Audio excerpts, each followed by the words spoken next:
Boa tarde, boa noite, prezados amigos, minhas amigas. Meu nome é Wagner. Eu estou aqui hoje, num quarto momento, para conversar com vocês a respeito de um tema que se enquadre dentro daquela nossa vertente de que não há religião superior à verdade. Hoje nós vamos conversar sobre um assunto tanto quanto diferente, certamente muito pouco comentado no aspecto exotérico, que seria o lado oculto do lado oculto das drogas psicotrópicas. O lado oculto do lado oculto. Pois bem, nós sabemos que o uso de drogas psicotrópicas vai ocasionar um relacionamento, uma interligação com um plano oculto. Tá? Mas não é só isso. Ainda há por trás um uso mais oculto ainda, por assim dizer, e é isso que nós vamos especificar aqui de forma sucinta, mas nós vamos conversar hoje. Então, voltando à questão das drogas, sempre lembrando que esse é um trabalho viés esotérico. Vai facilitar quem já tem uma noção de ocultismo. Quem não tiver, poderá entender o contexto, mas em se tratando desse assunto, que é muito específico e tão controverso, poderá haver, então, muitas opiniões contrárias, mas faz parte, tá ok? Bom, vamos voltar à questão então das drogas físicas, no sentido físico, que é para só fazer uma pequena recapitulação. As drogas agem no centro de recompensa prazer, psicotrópicas. Várias áreas do cérebro onde estão situados aqueles pequenos núcleos que nós chamamos de centro de recompensa prazer. Então nós nascemos para ser felizes? Sim, acredito que sim. Agora, na falta de um processo natural de liberar dopamina, por exemplo, a droga substitui, pelo motivo pelo qual elas viciam, causa dependência e abstinência.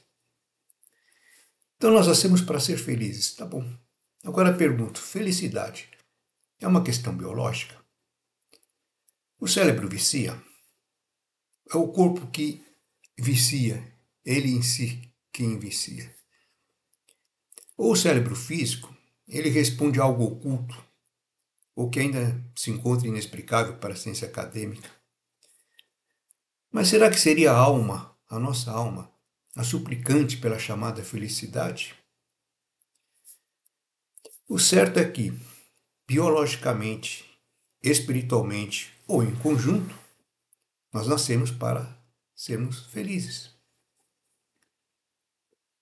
É interessante como na época atual, grande parte da humanidade, as grandes experiências de vida, são ocasionadas por químicas, por uso de substâncias químicas, drogas ilícitas, cervejas e outros, as ilícitas, as desenteógenas.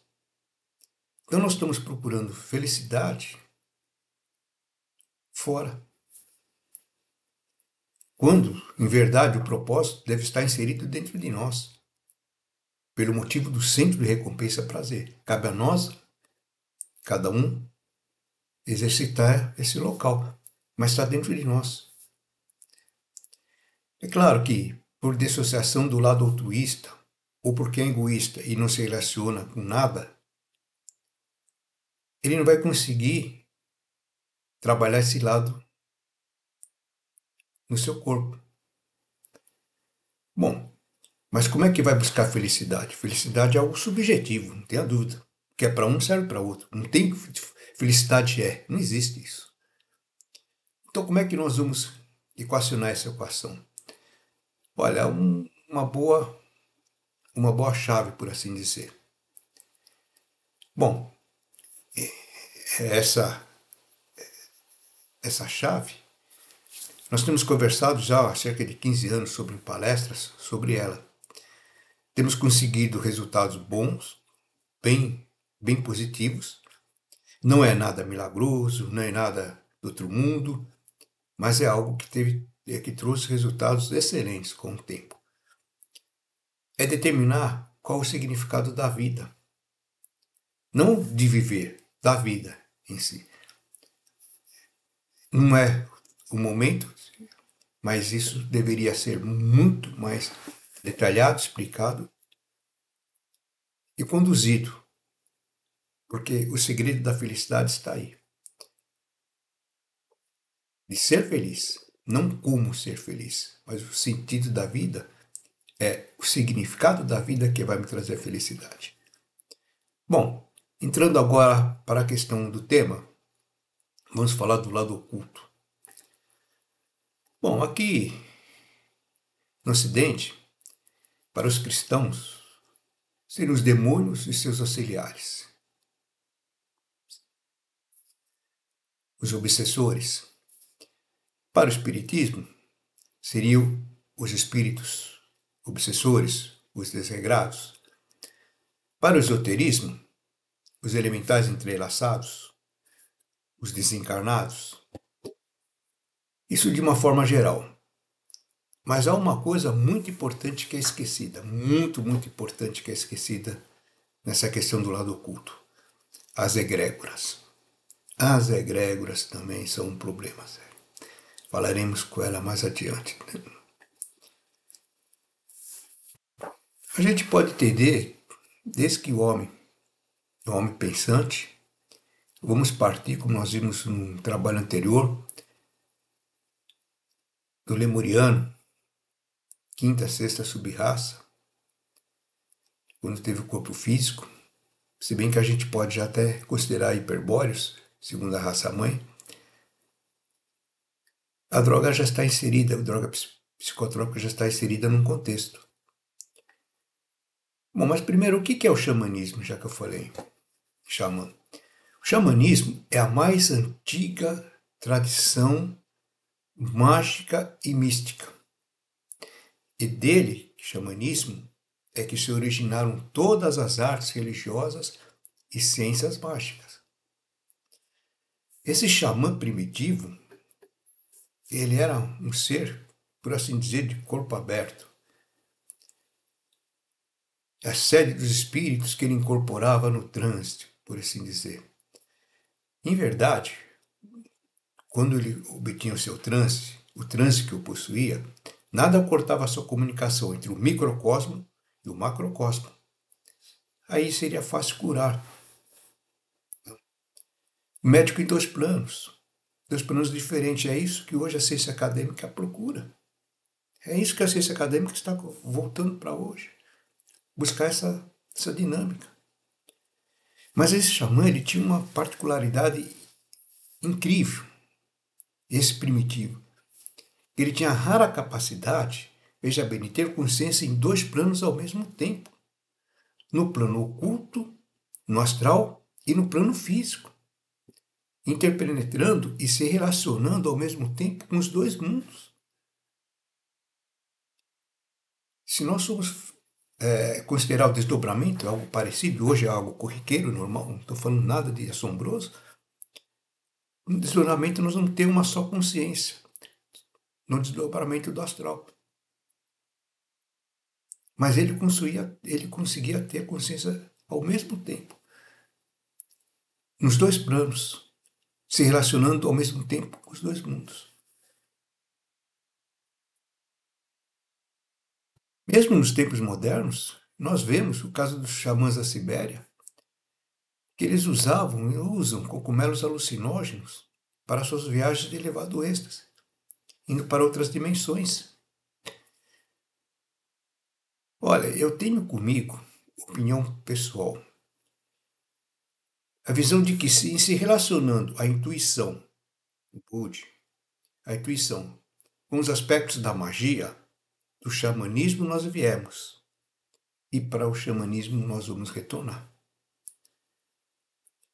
É que a gente costuma fazer ideia de formas egrégoras que nos dominam, de literaturas que prevalecem, de filmes, películas que falam é isso. E a gente cria, então, umas verdades e acaba ficando presas a elas. Por exemplo, quando se fala em índios, Ninguém vai falar dos índios 1500 do Brasil. Muitas vezes fala índio se lembra dos filmes americanos, faroeste, aqueles índios. O que eram os índios? Ah, os índios eram elementos rudes, voltados só para a guerra, tinham seus dons místicos, uma pessoa de pouco cunho intelectual. Tá bom. Esses índios estavam subordinados, como todas as tribos, a um pajé. Alguém que eles denominavam de pajé. O que era um pajé? Era um conselheiro, um líder religioso, um curandeiro, mediador entre dois mundos.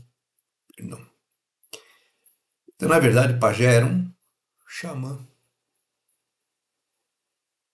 É. Olha, os índios tinham a medicina natural, que é o que a gente busca hoje. Hoje é febre, manipulação natural, eles tinham isso. Bom, eu estava falando de egrégoras, né? Egrégoras é um conjunto de formas, pensamentos, ou uma forma pensamento em si. Formal. É uma egrégora, algo construído com fim propício, um pensamento propício, uníssono. Ou seja, todo mundo com o mesmo propósito, o mesmo pensamento, a mesma ideologia. E essa forma, a forma pensamento, por exemplo, ela responde a uma vibração e o campo astral vai fornecer um veículo para tal ou qual ideia que for levado para um cabo de um propósito específico.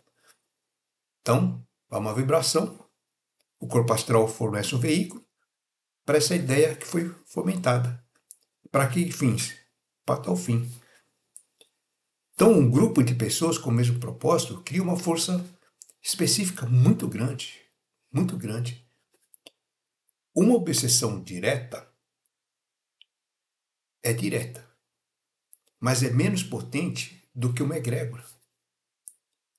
Tá? Se você se aliar a essa egrégora, é infinitamente mais potente. E uma forma de se alinhar a uma egrégora, em se tratando de drogas psicotrópicas, que é a questão do tema, é através do transe.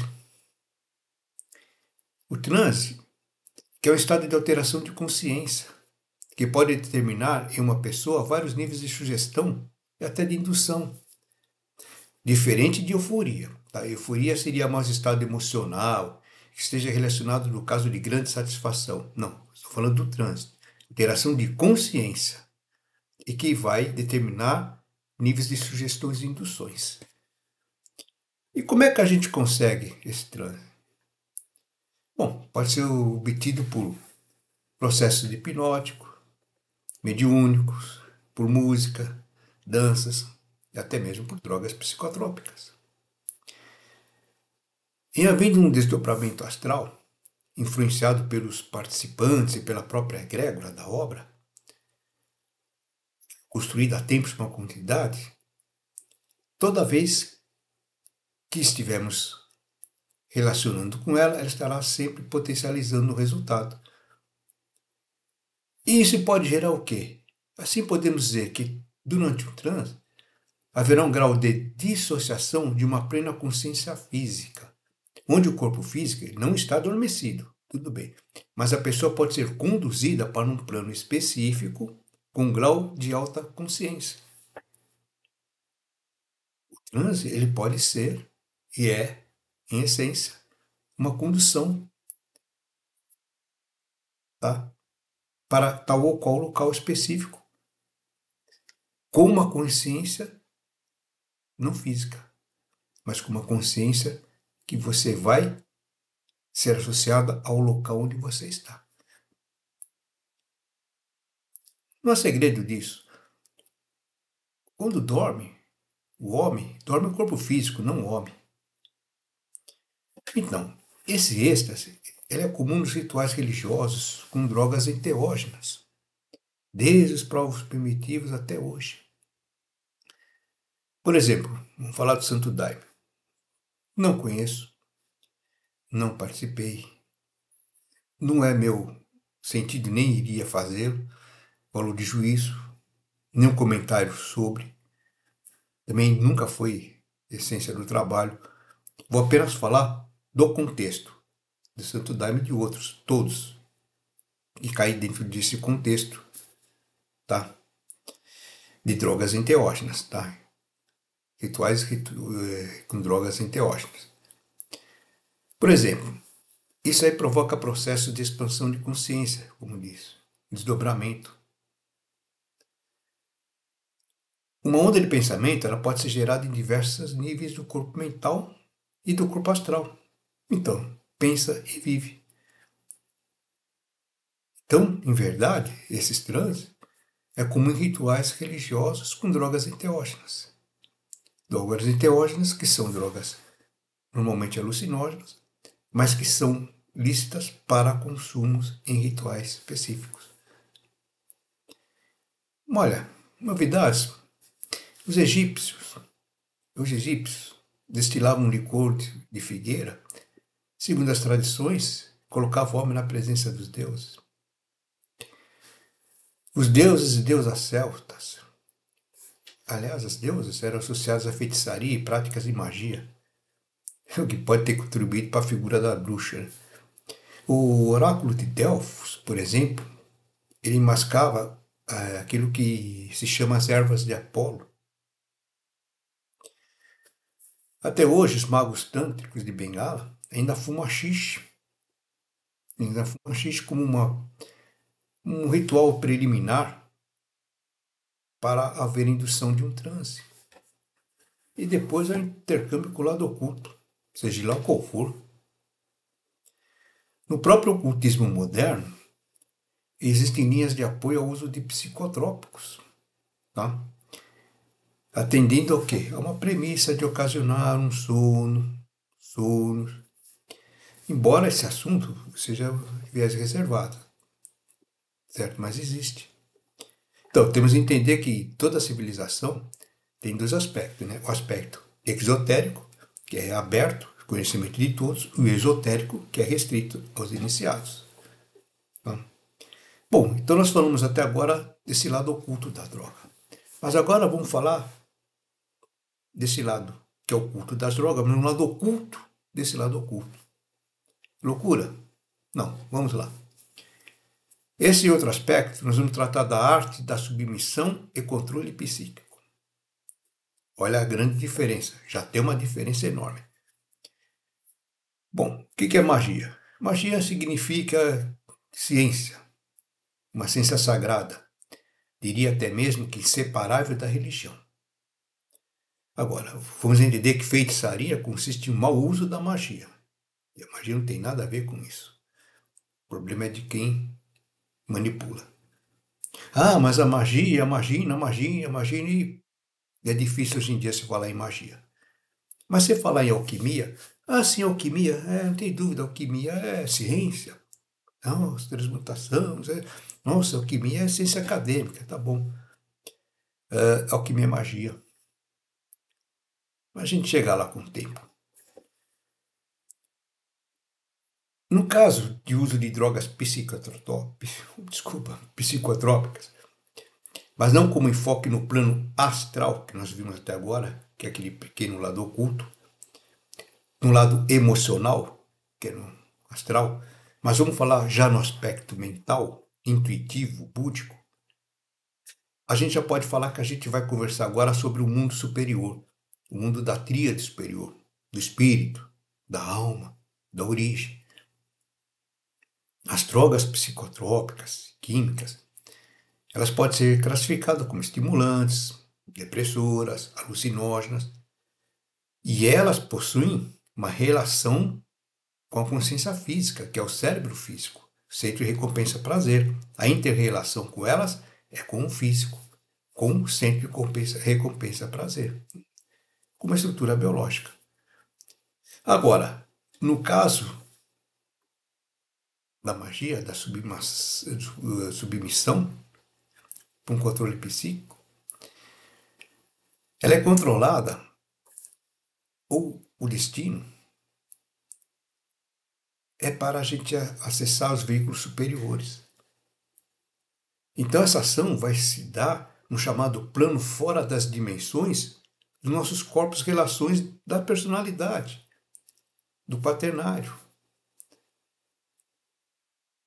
fora dos corpos físico, astral, mental, abstrato, tá? Etérico.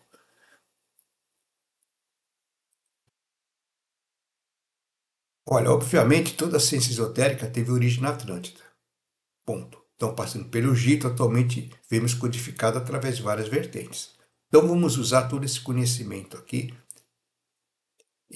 para exemplificar o que eu estou dizendo. Tá. Os Vedas. Vamos falar sobre os Vedas, os textos religiosos dos hindus, do hinduísmo. Drogas psicotrópicas servem para remédio, sacrifícios, encantamentos. Tá. Nós vamos pegar especificamente o Samadeva. O que diz? Ele trata especificamente da utilização do soma, que é um licor que é extraído dos vegetais. Tá. É aí que acontece. O mestre, assim que é ingerido no seu discípulo essa substância, com acompanhamento de um mestre, o discípulo é levado a um estado fora do corpo físico, tá? Ele desconecta-se através de processos mágicos ou esse processo químico e vai ter contato com o seu eu interior verdadeiro. Tá? Aí sim. Aí você pode ver relações de experiências vidas passadas e outras coisas mais. No corpo astral, isso é chato dizer, mas leitura de vidas pregressas no corpo astral, certamente grande chance de haver equívocos. Por quê? Figuramente falando, você tem 7 possibilidades de acessar o seu ou 6 que estão interligados a você. E a gente nunca sabe qual está acessando. Agora não. Nesse processo que o neófito é levado até lá, tá? A droga serve para uma indução, processo mágico, indução. Ele vai ter acesso com o seu interior, aí sim. Ele pode ter contato de experiências pregressas. Tá? E há também um outro processo que eles chamam que, em adormecendo, a partir do mesmo soma, ele adquire em outro plano como se fosse um corpo luminoso para trasladar conhecimento. Dormente, o neófito não tem noção do que executa e quando acorda não se lembra. Figuramente, sempre figuramente, como se fosse uma mediunidade inconsciente. Então você vê que é usado uma droga, um soma, para um fim altruísta, conectado com o mestre orientando o seu discípulo. Tá? As chamadas psicodrogas, os alucinógenos, os opiáceos, tecnicamente, nós falamos seriam as drogas mais potentes, LSD e outros, os derivados do ópio, né? Elas foram usadas desde a pré-história.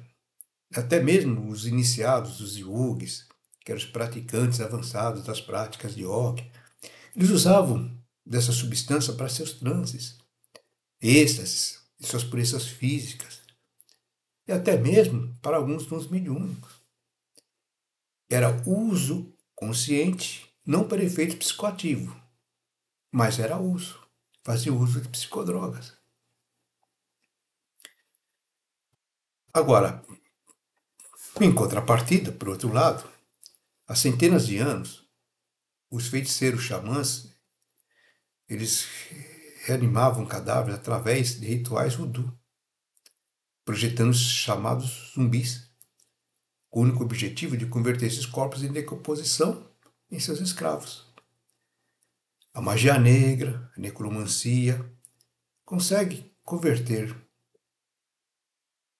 esses corpos em verdadeiros autônomos. Privados de inteligência e humanidade, são capazes de cumprir as ordens que lhe forem dadas. Entre os seus venenos utilizados para tal feito, além da prática mágica, está um dos alucinógenos mais poderosos do mundo. Lado negativo do uso. Os astecas eles eram relacionados, usavam os chamados peiotes, que eram elementos psicodélicos ou terapêuticos. Tá.